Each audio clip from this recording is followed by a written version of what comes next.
근데 여러분은 골드만삭스 하면 어떤 게 떠오르세요? 실적이나 외형면으로 볼 때도 골드만삭스는 항상 1위였습니다. 누구나 선망하는 직장인 거죠. 작년부터 누적으로 하면 4,000명 정도가 총 골드만삭스를 떠났어요. 지난해 순이익 반토막, 주당 순이익 반토막, ROE는 13%나 깎여버린 10%로 주저앉았습니다.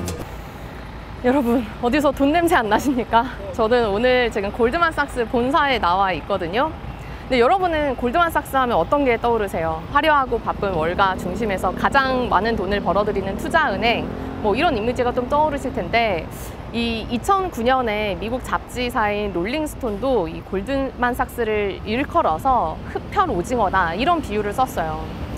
이게 한편으로는 좀 골드만삭스가 탐욕적인 투기 자본이다 이런 비판을 위해서 쓴 표현이기도 한데, 다른 한편으로는 그만큼 피냄새만 나면 어디든 가서 달라붙는, 그러니까 돈 냄새 하나는 기가 막히게 맡는다 이런 이야기이기도 했거든요. 근데 최근에 골드만삭스를 둘러싸고는 굉장히 다른 이야기들이 많이 들려옵니다. 이를테면 실적이 경쟁사에 비해서 굉장히 부진하고 주가도 부진하고 실적이 반토막 나고, 거기다가 골드만삭스의 CEO인 솔로몬에 대해서도 내부에서는 물론이고 외부에서도 굉장히 비판이 많이 쏟아지고 있어요.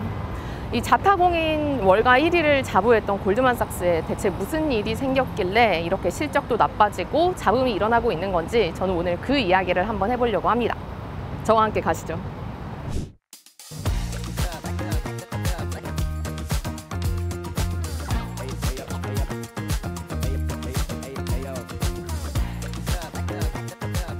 이 투자은행으로서 골드만삭스가 얼마나 잘 나가는 펌이냐, 이건 이 골드만삭스 출신들이 뭐 정계나 재계에서 얼마나 활약을 하고 있는지 이걸 보면 알 수가 있습니다. 그리고 뭐 미국 밖에서는 전 ECB 총재였던 마리오 드라기, 영국 중앙은행 사상 처음 외국인 총재였던 마크 카니, 여기도 골드만삭스 출신입니다.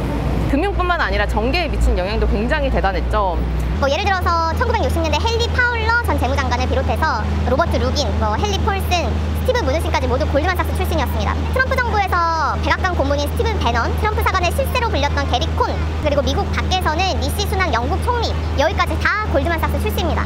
그러니까 이 정도니까 골드만삭스가 그냥 골드만삭스가 아니라 가버먼트 삭스다 이런 별명이 붙을 정도였어요. 실적이나 외형면으로 볼 때도 골드만삭스는 항상 1위였습니다. 골드만삭스 CEO는 항상 연봉 1위를 차지를 했고, 2000년대 골드만삭스 ROE를 보면 말도 안 돼요. 연간 40%를 웃돕니다. 경쟁사보다 2배나 높은 수치였고, 또 게다가 당시에 골드만삭스 임직원 수가 한 22,000명 이 정도밖에 안 된다고 하거든요. 이 정도 숫자면 그 경쟁사인 뭐 메릴 린치라든지 모건 스탠리의 절반밖에 안 되는 수준이었어요. 그러다 보니까 골드만삭스는 정말 월가에서는 누구나 선망하는 직장인 거죠. 물론 곱지 않은 시선도 분명히 있었습니다. 특히 2008년 기억하시나요? 그때 금융위기 이후에 뭐 월가를 점령해라 이런 이야기들 나오면서 특히 월가의 대표격으로 보이는 골드만삭스에 대한 비판이 굉장히 커졌습니다. 뭐 예를 들면 뭐 골드만삭스는 돈만 밝히는 타락한 자본이다, 뭐 고객을 자기네가 시키는 꼭두각시 인형 정도로 부른다 라고 하면서 이 어떻게 하면 돈을 사람들한테서 뺏어올지만 관심을 갖는 탐욕적인 자본이다, 이런 욕들을 굉장히 많이 받았어요. 이런 게 골드만삭스를 둘러싼 과거의 부정적인 시각이었습니다. 그런데 지금 골드만삭스에 쏟아지는 비판의 결은 예전과는 좀 사뭇 다릅니다. 그러니까 예전에는 골드만삭스가 너무 잘 나가는 것에 대한 경제, 혹은 뭐 권력이 집중되는 것에 대한 비판, 혹은 탐욕적인 자본에 대한 비판, 뭐 이런 것들이었다면, 이제는 골드만삭스가 예전에는 돈 냄새 하나는 기가 막히게 맡았었는데 대체 무슨 일이 있는 거지? 라는 어떤 의심 어린 시선에 훨씬 더 가까운데요. 일단 대외적으로 드러나는 위기의 징후는 실적이 맥을 못 추고 있다라는 겁니다. 가장 최근인 2분기의 순이익이 전년 동기 대비 60% 쪼그라들었거든요. 근데 주당 순이익, 매출 할 거 없이 모두 부진한 흐름을 보였습니다. 경쟁자들도 같이 부진했으면 그러려니 할 텐데 전혀 그렇지가 않았어요. JP모건의 순이익은 2분기에 67% 급증했고, 웰스파고는 순이익이 전년보다 60%, 뱅크 오브 아메리카도 20% 늘었거든요. 그러니까 한마디로 남들은 앞서서 막 뛰어가는데 골드만삭스만 뒤처져서 주저앉은 거죠. 근데 문제는 올해만 그런 게 아닙니다. 지난해 순이익 반토막, 주당 순이익 반토막, ROE는 13%나 깎여버린 10%로 주저앉았습니다. 근데 이렇게 실적 부진이 이어지다 보니까요, 직원들도 계속 자를 수밖에 없었어요. 올해 들어서만 전체 직원의 7%에 달하는 3,500명이 회사를 나갔습니다. 작년부터 누적으로 하면 4,000명 정도가 총 골드만삭스를 떠났어요. 데이비드 솔로몬 CEO의 연봉도 지난해 30%나 깎여서 2,500만 달러, 고작 한 우리 돈으로 300억밖에 좀 안 넘죠. 다른 월가의 CEO들보다는 훨씬 더 뒤처진 연봉 순위입니다. JP 모건은 물론이고 이 뱅크 오브 아메리카, 모건 스탠리 등에도 모두 CEO 연봉이 뒤처졌어요. 이게 물론 변명은 있습니다. 이게 금리가 올라가면서 IPO도 많이 줄었고 뭐 M&A 건수도 줄면서 실적이 좀 망가졌다라는 건데, 이건 다른 IB들도 다 마찬가지입니다. 이 월가에서 보는 골드만삭스의 문제점은 야심차게 지출했던 소매금융 부문에서 실패를 했다라는 건데요.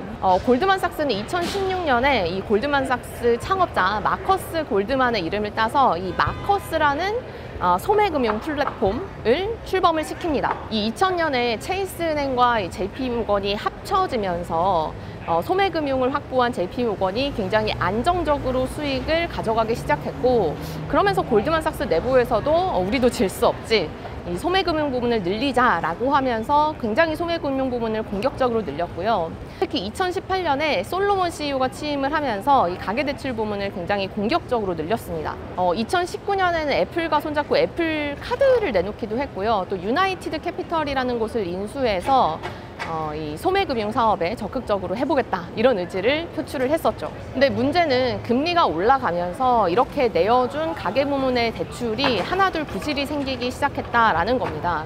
이게 골드만삭스가 가계 부문의 대출을 해준 경험이 적다 보니까 위험 관리를 할 능력도 부족했고, 그러다 보니까 고객들이 얼마나 연체를 할지 이 연체 가능성도 제대로 파악을 못했던 겁니다. 그래서 최근에 골드만삭스의 신용카드 연체율은 3%에 육박해서 이 미국에 있는 대형 신용카드 회사들 중에서 가장 연체율이 높은 곳에 꼽히기도 했습니다. 그러다 보니까 골드만삭스는 2021년에는 대손충당금, 그러니까 손해에 대비해서 미리 쌓아놓는 대손충당금을 3억 5,700만 달러 쌓았는데, 지난해에는 이거의 7배가 넘는 27억 1,500만 달러를 적립을 했습니다. 이 돈을 쌓아둬야 되다 보니까 순이익도 반토막 나면서 정말 기록적으로 실적이 망가질 수밖에 없었던 거죠. 지난 3년 동안에 골드만삭스가 이 소매금융 부문에서만 얻은 손해가 30억 달러, 그러니까 우리 돈으로 4조 원이 넘습니다. 그러니까 이렇게 실적이 나빠지다 보니까 골드만삭스도 소매금융 부문에서 빨리 발을 빼겠다, 이렇게 하고 있는데요. 일단 지금 야심차게 2016년에 진출을 했던 마커스라는 개인 대출 플랫폼, 이것도 대출을 중단했고 매각을 검토하고 있습니다. 지난달에는 대부 전문 업체 유나이티드 캐피털을 팔았고, 소매금융 확장을 위해서 인수했던 그린스카이, 여기도 매각을 추진하고 있고요. 애플과 함께 만든 애플카드도 아메리칸 익스프레스에 넘기려고 하고 있는 중입니다. 한마디로 이 소매금융 부문에서의 실패를 인정하고 자기네가 원래 잘했던 IPO, 뭐 M&A 이런 딜 업무로 돌아가겠다라고 선언을 한 거죠. 이게 회사가 나쁘고 실적도 안 좋으니까 내부에서 균열도 굉장히 많이 생겨요. 뭐 예를 들면 뉴욕타임즈에 최근에 나왔던 기사 중에 하나가 이 솔로몬 CEO 전임 CEO죠. 이 로이드 블랭크페인이라고, 그 분이 이제 솔로몬 CEO한테 전화를 걸어서, 야, 지금 주가 올해 너무 많이 빠져서 내 주식이 손실이 지금 5천만 달러가 넘는다. 내가 다시 골드만삭스에 복귀를 해가지고 어떤 역할이라도 좀 할 수 없겠니? 라고 전화를 했더니 솔로몬 CEO가 단칼에 거절했다. 이런 기사들까지 나오더라고요. 이 직원들 정리해고도 많이 하고 있기는 한데, 이게 직원들이 자발적으로 이탈하는 것도 굉장히 많이 생기고 있다고 하거든요. 웬만하면 이탈을 안 하는 파트너급이 한 3명 정도 이탈을 했다라고 하는데, 이게 사람들이 나가는 건 돈을 많이 안 주니까 그렇습니다. 지난해 골드만삭스 직원들 평균 임금을 보니까 31만 2천 달러거든요. 이거 뭐 골드만삭스에서는 복사만 해도 연봉 4억 정도 받는 그런 건데, 우리는 많다고 생각하지만 이게 실적이 부진하다 보니까 작년에 25% 정도 깎였던 거예요. 근데 이제 골드만삭스 직원들 CEO 성격이 나쁜 건 참아도 돈을 못 버는 거는 못 참다 보니까 이직 행렬에 나서고 있는데, 그러다 보니까 월가 헤드헌터들 사이에서는 골드만삭스 사람들이 나의 전화를 이렇게 흔쾌히 받아준 건 요즘이 정말 처음인 것 같다. 심지어는 골드만삭스 직원들이 먼저 연락도 온다라는 이야기가 돌 정도로 이 골드만삭스 내부에서 자발적으로 이탈하려는 그런 사람들도 굉장히 많이 늘어나고 있습니다. 이게 실적이 나쁘고 회사가 안 좋다 보니까 이 솔로몬 CEO에 대한 개인적인 공격까지 이어지고 있습니다. 이 솔로몬 CEO가 골드만삭스 CEO이기도 한데, 이분 부캐가 하나 더 있어요. 바로 아마추어 DJ, DJ 솔이라는 이름을 가지고 디제잉을 하고 있는데, 뉴욕타임즈가 이분이 인스타그램 아이디를 만들어서 막 디제잉하는 거를 포스팅했던 기사를 한번 쓴 적이 있었거든요. 근데 그 기사를 보면 이 사람이 막 휴양지에 가서 디제잉을 막 열심히 하고 있고, 그리고 한 달에 한 번 정도는 도시를 돌아다니면서 디제잉을 할 정도로 굉장히 디제잉에 빠져 있다 라는 내용들이 나옵니다. 사실 뭐 취미를 갖는 건 나쁜 일은 아닌데, 회사가 워낙 부진하다 보니까 야, 디제잉 이렇게 열심히 하는 거 회사 일에 방해되는 거 아니야? 라는 이야기를 듣고 있는 거죠. 그리고 또 하나 재밌는 건 올해 2월에 이 골드만삭스가 어닝 쇼크 수준의 실적을 발표하고 굉장히 실망스러운 컨퍼런스 콜을 내놓습니다. 여기서 사람도 막 다 자르겠다고 하고 굉장히 안 좋은 걸 발표를 했어요. 그런데 그게 끝나자마자 솔로몬 CEO가 개인 비행기를 타고 이 바하마 다시 휴양지로 가서 굉장히 프라이빗한 리조트에 묵습니다. 근데 그 리조트 이름이 바로 베이커스 베이예요. 주주들 속 터지게 만들어 놓고 자기는 놀러 가서 문제냐? 뭐 그것도 기분이 안 좋았을 수는 있죠, 주주 입장에서. 그런데 그것뿐만 아니라 이 베이커스 베이라는 리조트의 지분에 솔로몬이 투자를 하고 있고, 실제로 어느 정도 경영에도 간섭을 하는 거 아니냐, 이해관계 상충에 해당하는 게 아니냐라는 이야기들, 공격까지도 나오고 있어요.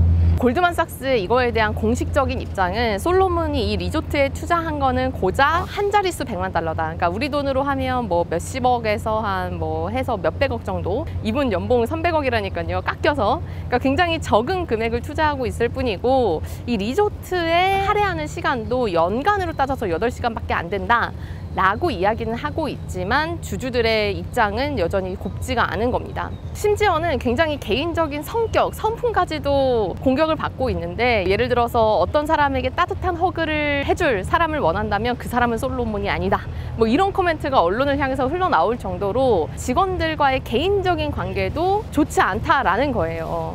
그러니까 이렇게 경영적인 능력부터 시작해서 개인적인 관계까지 안팎에서 공격을 받고 있는 겁니다. 물론 이 솔로몬 CEO를 옹호하는 목소리가 없는 건 아닙니다. 이게 주가가 최근에는 많이 빠졌긴 했지만, 이 솔로몬 CEO가 재임한 시기부터 지금까지 주가를 쭉 살펴보면 S&P 500보다는 훨씬 더 높은 주가 상승률을 보여왔거든요. 그리고 다른 회사에 비해서도 시계열을 조금 더 넓혀보면 그렇게까지 주가가 부진한 것까지는 아닙니다. 더군다나 이렇게 소매금융업 5년 만에 빠르게 접어버렸는데, 이거 만약에 올해 계속해서 끌고 갔다면 캐시카우가 됐을 수도 있겠다, 이런 이야기들까지도 나오고 있는 상황이거든요.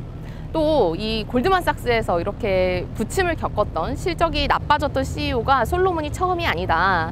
그동안 위기가 있을 때마다 항상 위기를 극복해왔던 골드만삭스의 저력을 믿는다, 이런 걸 믿는 사람들도 있고요. 여기에다가 이 골드만삭스의 솔로몬 CEO 역시 자기의 실책을 과감하게 인정을 하고 굉장히 빠르게 소매금융업에 손을 떼고 있어요. 이런 점들을 주식 보는 애널리스트들은 또 굉장히 긍정적으로 평가하고 있습니다.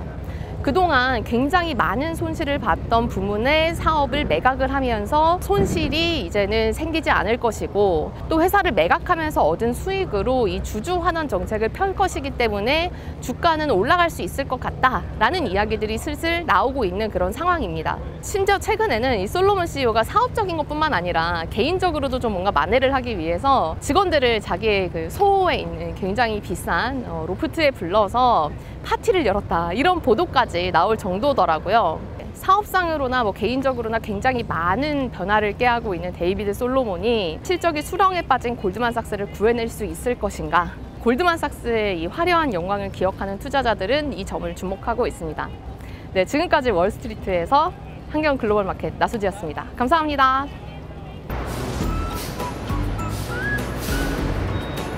더워 죽을 것 같아.